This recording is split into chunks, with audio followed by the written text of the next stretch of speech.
Come on, men. Let's get to it. Let's get that product on the shelves, displays, in the aisles, billboards, on the highways and byways, and we can win this battle.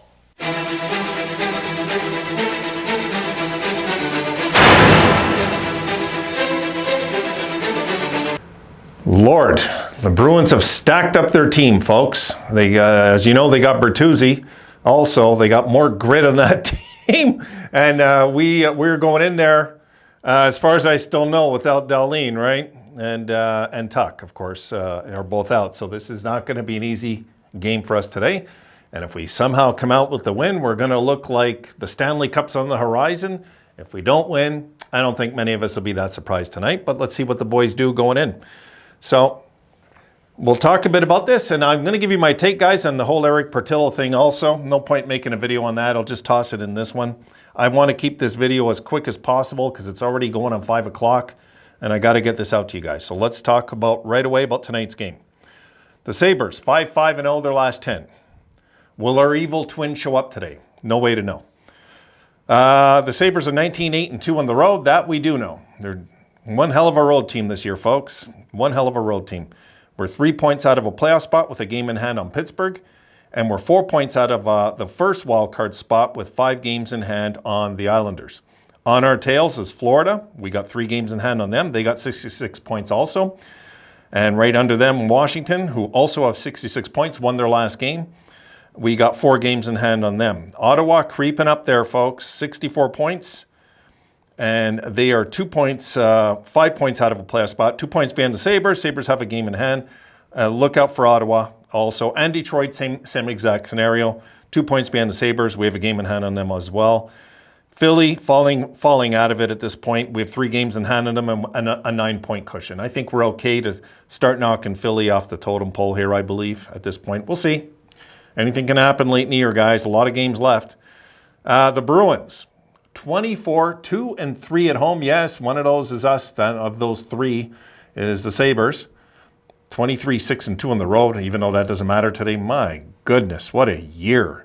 8 wins in a row, 9-1-0 their last 10. Guys, if the Bruins don't win the Cup this year, it's a choke. Really, it's a choke. I mean, there's no excuse for them not to win the Stanley Cup this year the way they've looked all year. They haven't had a bad game all year, it feels like. So the boys will go in there, guys. They'll do their best, and that's all we can hope for, okay? So let's not get too caught up at winning and losing. Let's just root them on and see what happens. Roll the dice. And maybe we'll be freaking out that the Sabres beat them in regulation with an empty net goal because of an outstanding goaltending or something. We'll see. We'll see in this game. Now, the trade deadline. I might do a video on it later on, guys. So I'll talk about the trade deadline later. We'll look at maybe some guys who are left out there, what we could possibly go after. I don't think Adams is done, regardless of how quiet the Sabres have been. I got a feeling. I mean, I agree. We don't want to panic. Okay, we don't want to panic and go out there. And now that Kane has made it clear he didn't want to be on the Sabres, he wanted to be a Ranger.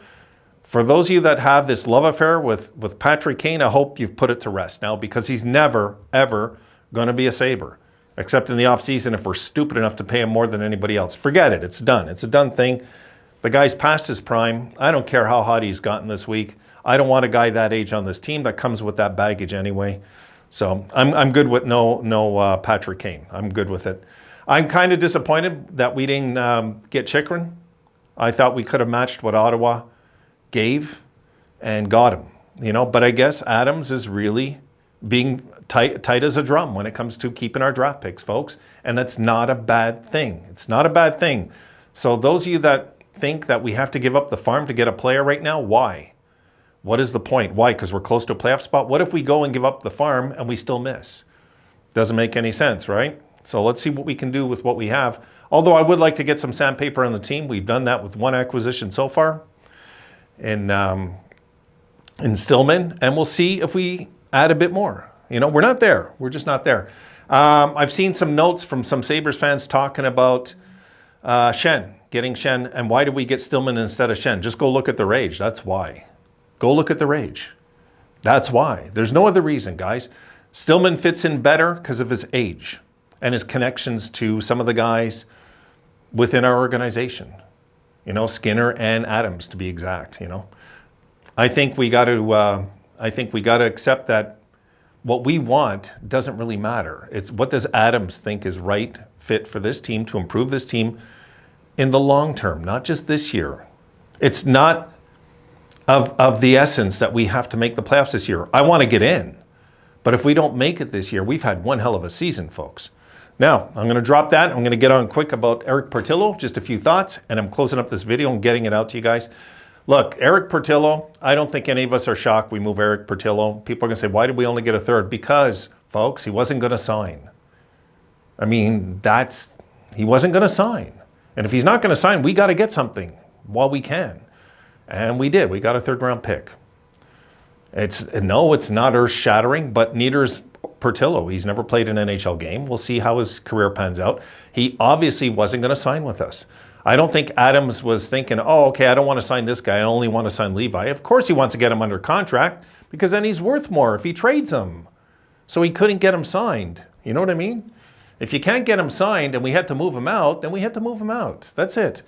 And I honestly believe that's going to happen with Ryan Johnson too. I'll tell you guys right now, I expect both of them to be gone. I wasn't making it up when I said it. I honestly believe that Portillo and Johnson are movable assets that we're going to move.